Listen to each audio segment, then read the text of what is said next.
मेरी छोरीले आएर वाह क्या बात बाबा यो तपाईको कारण भयो मैले सफलता प्राप्त गरेँ भन्ने कुरो सुन्नको लागि विनयजीको कान टट्याए। भावुक मान्छे, त्यो शब्द उहाँले पब्लिकली मिडिया मार्फत सुन्न नपाएको हुनाले उहाँ पहिला फ्रस्ट्रेट हुनुभयो, त्यसपछि डिप्रेसनमा जानुभयो। त्यही बेलामा अनेक खालका नानावली आरोपहरू पनि उहाँको टाउकोमाथि आयो।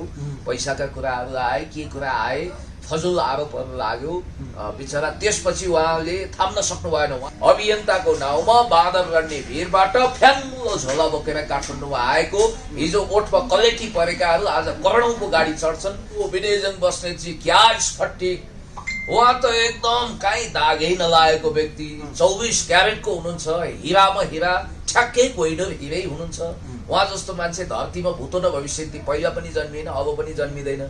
उहाँ जस्तो चमकदार समाजसेवी खोजेर पनि पाइँदैन। 3 त्रिलोक 14 भुवनको एउटा दुर्लभ विनयजङ बस्नेत। विनयजङजी एकताका चाडको घ्याम्पोबाट बाल बचेर रक्सीको स्विमिङ पुलबाट तैरिएर डुब्नबाट बचेर बाहिर आउनुभयो। नखेल्नु जुवार तास तनको नास जीवनको बनिवास भने बीचमा तपाईले धेरै हँसाउनु चाहिँ भयो नि त दर्शकहरूलाई। के रुवाउँ त?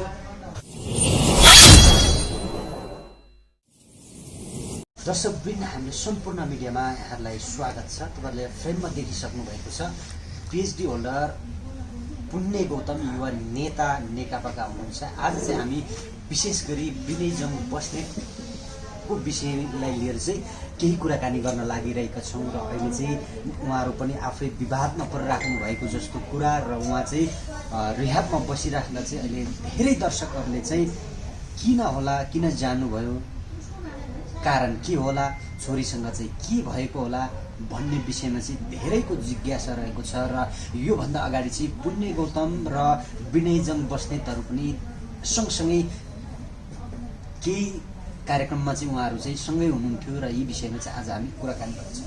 स्वागत छ पुण्य सर। धेरै धेरै धन्यवाद। नमस्कार। आराम हुनुहुन्छ? एकदम ठिक छु। चिसो कति लागेको छ आज? तपाईलाई जति लागेको छ त्यति नै लागेको छ। आराम छु, त्यसकारण यहाँ तपाईसँग बातचित गर्दैछु। मिडियामा तपाईँ आजभोलि कम्ती देखिराख्नु भएको छ। स्वाभाविक हो। अब मैले होइन, अब सबै कुरोको एउटा समय हुन्छ। दिव्य 5 वर्षसम्म पुण्य गौतम करिब 5 के 6 वर्ष सन् 2015मा जब सामाजिक सञ्जाल भर्खर सुरु भएको थियो, त्यतिखेर भर्खर बनाए मतलब इन्टरनेसनली त धेरै अगाडि थियो, यहाँ उत्कर्षमा पुग्न खोजेको उम्रिएको त्यतिखेर थियो। लाइट नेपालमा मैले त्यतिखेर गोविन्द गौतम जस्तो देशभक्तलाई भारतीय सुरक्षा फौज एसएसबीले दिउँसै गोली हान्दाखेरि त्यस विरुद्ध मैले बुलन्द आवाज गरेको थिएँ। त्यही बेलामा त्यो भिडियोले लाखौं लाख, अहिले त 4-5 लाख कति भ्युज छ, त्यति भ्युज आर्जन गरेको थियो। र त्यसपछिका 5 वर्ष 6 वर्षहरू पुरा आदि भए कुनै दिन दर्जन भन्दा कम भिडियो आएन। त त्यसको पनि एउटा समय हुँदो रहेछ। तपाईँ सगरमाथामा पुगिसकेपछि एकछिन सुस्ताउनु पर्ने रहेछ। म सुस्ताएको छु, तर पनि सोसियल मिडियाको काउन्ट गर्ने हो नि यो चाहिँ मलाई थाहा छ। You know very well. TikTok, Facebook र युट्युबमा सबैभन्दा ठुलो भ्युज मेकरको रेकर्ड मेरै छ। कतिले त Guinness book of the world रेकर्डको रफू चक्करमा लाग्यो पुण्य पनि भनेका छन्। तर सबैभन्दा बढी भिडियोज पनि सायद मेरै नाउँमा छ, 10,000 भिडियो। तपाईलाई चाहिँ के लाग्छ त पहिलेको भन्दा अलिकति पुण्य गौतमलाई चाहिँ अहिले चाहिँ दर्शकहरूले, जनताले अलिकति मन नपराएका भन्दा पनि अलिकति नचाहेको हो कि जस्तो पो हो कि जस्तो पुरोनी छन्? के हो, के लाग्छ? अब कस्तो कुन जनताको कुरो गर्नुभयो? जनता शब्द अमूर्त भइसक्यो। र मैले तपाईँलाई स्पष्ट कुरा गरौँ, म सस्तो लोकप्रियताको पछाडि दौडिन्न। सत्यको पछाडि कहिलेकाहीँ एक बृहस्पति भएर पनि ठिङ्गो उभिनुपर्छ भन्ने मान्यता मैले लिएको छु। र म अब चुजी भएँ यो कुरो अभियसली। हिजोसम्म मेरो ढाडमा टेकेर टाउकोमा हानेको पनि सही, सबै कुराहरू सही। अब चाहिँ अलिकति पुण्य गौतम स्ट्याटस कन्सियस भयो, चुजी भयो भनेर यदि तपाईँहरूले सोच्नुहुन्छ भने त्यसमा मेरो केही जवाफ छैन। म सेलेक्टिभ विषयमा, सेलेक्टिभ ठाउँमा बोल्नेवाला छु र सेलेक्टिभ मिडियामा बोल्छु।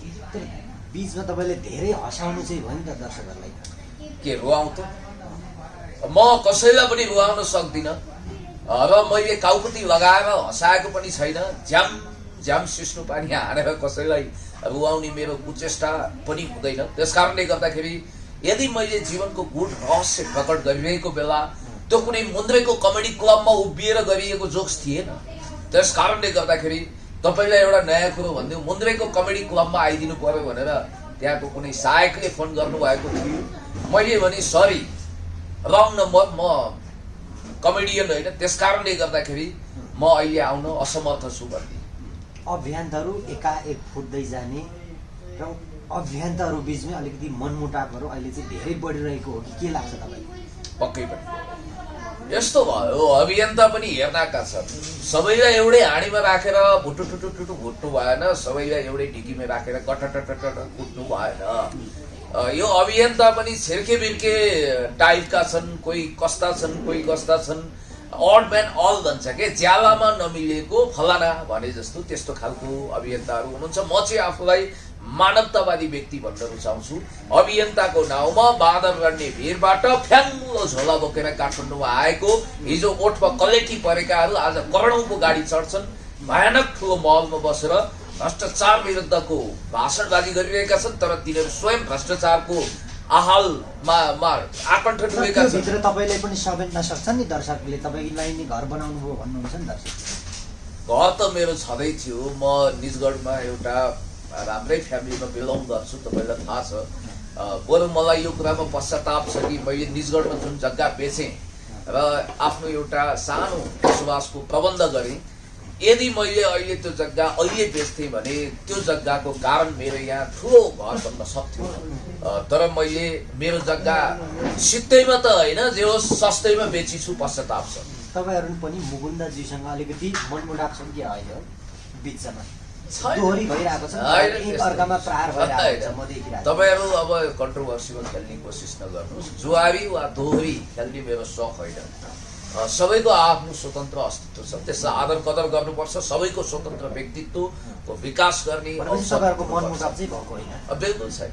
हस्, म विषयवस्तुतिर प्रवेश गर्न चाहन्छु। विनयजङ बस्नेतको विषयलाई लिएर तपाईँ खुलेर बोल्नु पर्यो जतिसम्म। सधैँ बोल्छु। मैले उहाँलाई कहिले पनि ओहो विनयजङ बस्नेतजी क्या स्फटिक, उहाँ त एकदम काहीँ दागै नलागेको व्यक्ति, 24 क्यारेटको हुनुहुन्छ, हिरामा हिरा, ठ्याक्कै कोइडर हिरै हुनुहुन्छ। उहाँ जस्तो मान्छे धरतीमा भूतो न भविष्यति पहिला पनि जन्मिएन, अब पनि जन्मिँदैन। उहाँ जस्तो चमकदार समाजसेवी खोजेर पनि पाइँदैन। 3 त्रिलोक 14 भुवनको एउटा दुर्लभ विनयजङ बस्नेतजी समाजसेवी भनेर मैले यसरी उहाँको हनुमान चालिसा पनि जपेको छैन, बिरुदावली पनि गाएको छैन, भजन पनि गाएको छैन। अगाडि तपाईँले उहाँको खुलेरै समर्थन गर्नुभएको थियो त। दर्शकहरूले चाहिँ के पनि भन्नुभएको थियो भने पुण्य गौतमसँग पहिला पनि उहाँको चाहिँ झगडा भएको थियो, पुण्य गौतमले चाहिँ बैलुनमा मात्रै उडाएका हुनु है विनयजङ बस्नेत भन्नुभएको छ। त्यस्तो होइन, म सच्चाइको आवाज बुलन्द गर्ने मान्छे हो। मलाई लप्पन छप्पन मन पर्दैन, कपट मन पर्दैन, जालजेल गर्दिनँ, तिकडमबाजी गर्दिनँ, कसैमाथि छुरा चलाउँदिनँ। मेरो मुखमा राम राम भनेर बगलीमा छोरा बोक्ने चलन छैन। म कसैको पनि पिठ्यौ पछाडि कुरा काट्दिनँ, जे हो यथार्थ भन्छु। हाडे ओखर जस्तो छु अथवा डरियल जस्तो छु, बाहिर कडा कडा भित्र नरम, दयालु पनि छु। हो पर्दामा साथीहरूले पहिला विनयजी र मेरो खर्चङ्गी भएको, टाका टेउडी भएको, के भएको हेरेर यिनीहरूको बिचमा अहिले पनि काट्टो सिनो छ कि क्या भनेर आशंकाको तुफान उठाउन खोज्नुहुन्छ। कुरा त्यो होइन, उहाँले पनि त्यसमा पश्चाताप गर्नुभयो।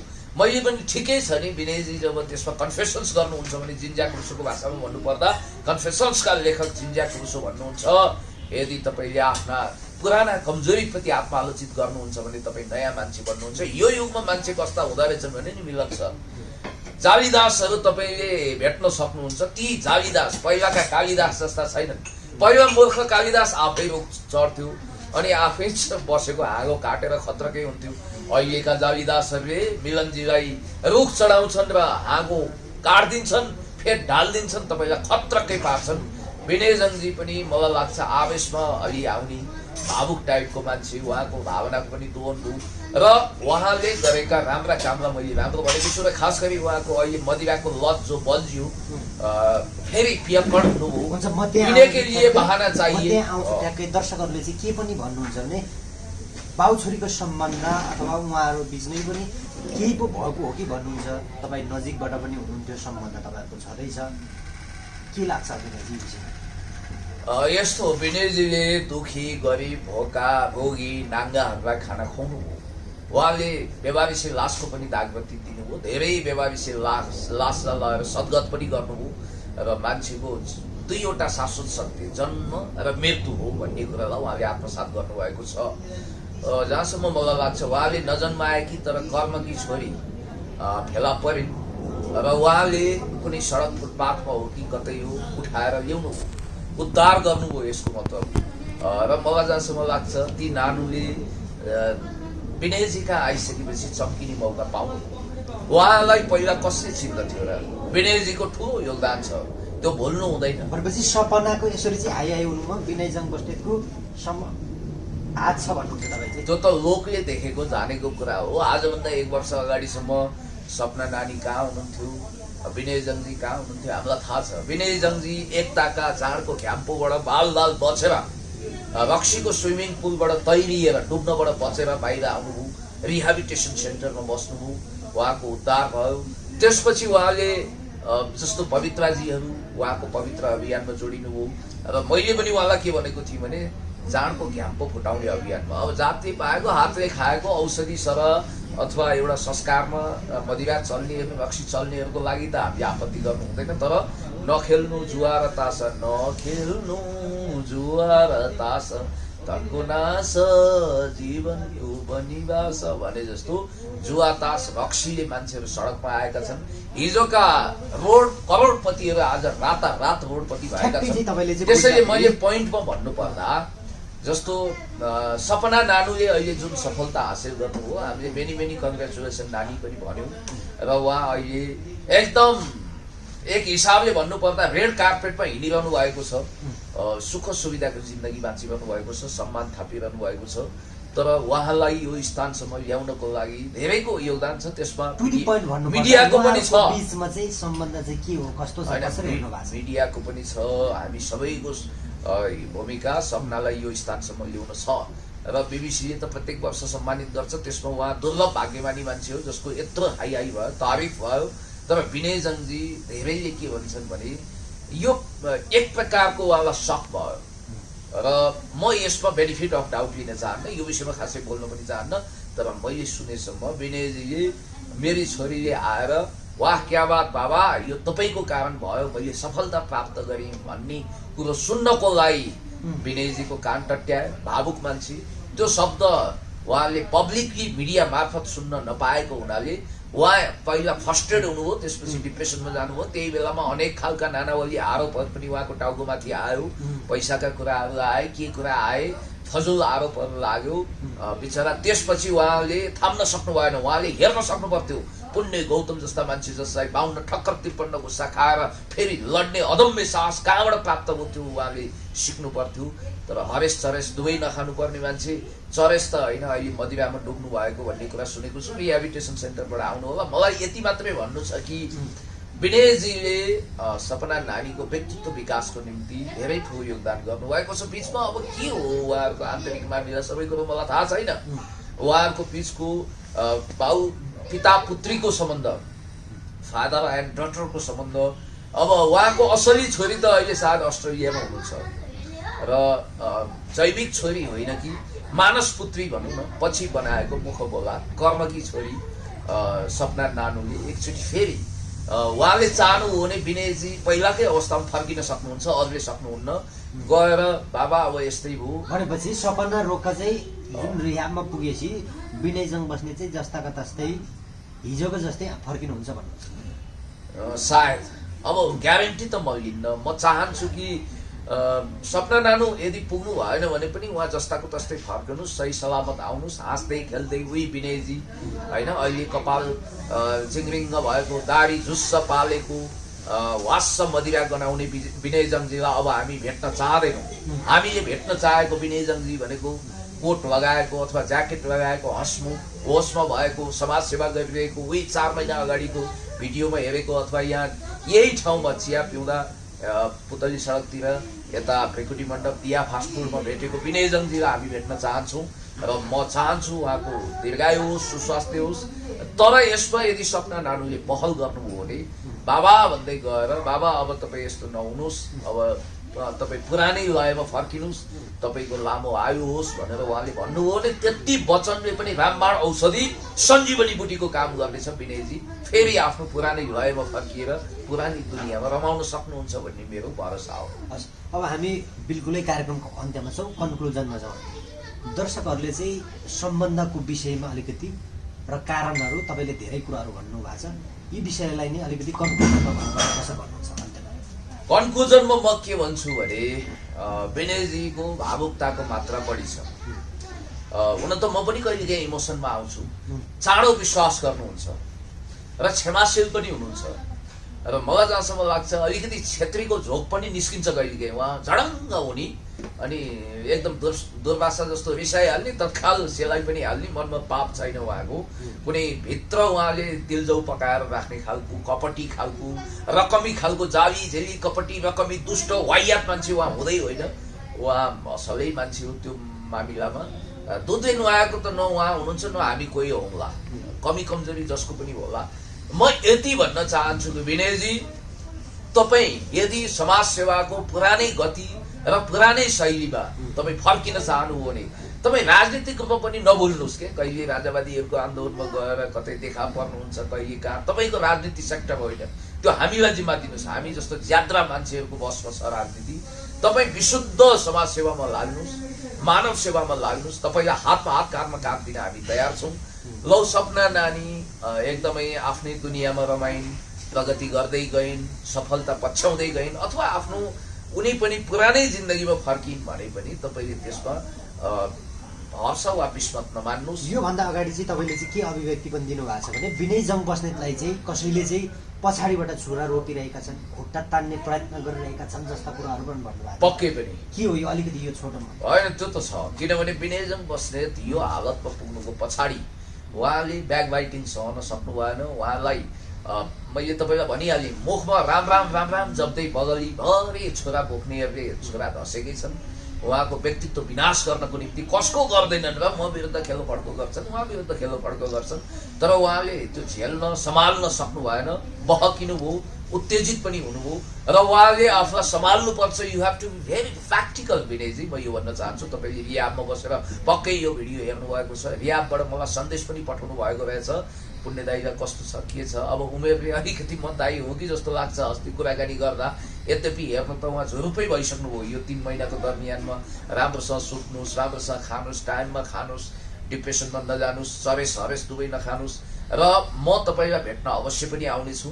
अस्ति पनि जान कोसिस गरेको थिएँ, राजुजीहरूसँग मैले भनेको थिएँ, राजु गुरुङजीहरूसँग जाने भन्ने कुरा हुँदाहुँदै त्यहाँ भेट्न नदिने जस्तो कुरा आयो। अब सायद केही दिनभित्र तपाईँ पुनर्स्थापना केन्द्रबाट फर्किनु होला अथवा हामी भेट्न आउँला र त्यतिखेर मजाले दाजुभाइ बसौँला, चिया खाउँला, सुख दुःख साटौँला। तपाईँ मलाई भेटिसकेपछि अलिकति रिचार्ज हुने, फ्रेस हुने काम गर्नुहुन्छ, त्यो मलाई थाहा छ।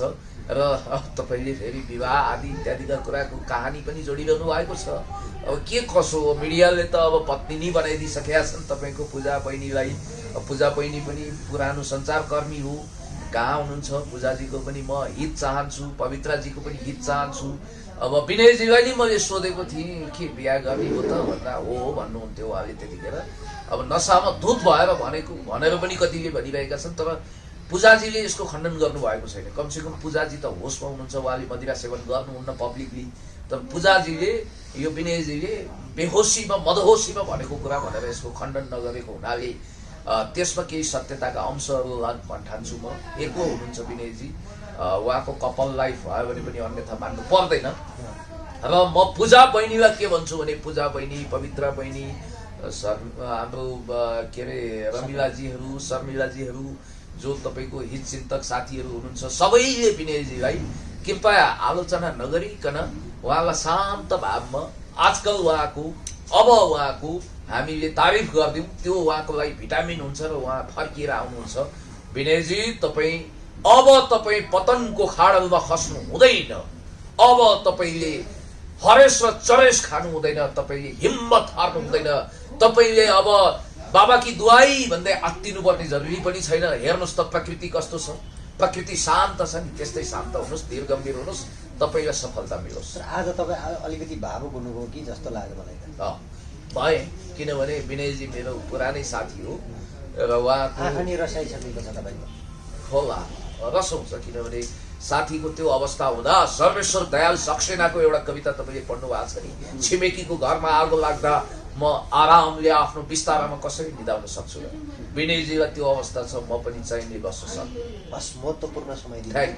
Thank you. म कसैको विरोधी पनि होइन, कसैको पक्षधर पनि होइन, सत्यको पक्षमा, इन्साफको पक्षमा, देशको पक्षमा, जनताको पक्षमा, विकासको पक्षमा, समृद्धिको पक्षमा, अन्याय विरुद्ध, अत्याचार विरुद्ध, भ्रष्टाचार विरुद्ध, विकृति विरुद्ध, विसङ्गति विरुद्ध हर किसिमले म खडा हुन्छु। कहिले क्यान्सर पीडितको उपचारको लागि, कहिले मृगौला रोगीको लागि, कहिले गरिब असहायको लागि, कहिले सुकुम्बासी बस्तीमा, कहिले कहाँ, कहिले ठेलावालको न्यायको पक्षमा आवाज बुलन्द गर्न गइएको छ। र विनयजी म छिटोभन्दा छिटो तपाईँलाई भेट्न आउँदैछु। ल है, बाटो हेरेर बस्नुहोस्, कुरेर बस्नुहोस्, पक्कै आउँछु। धन्यवाद।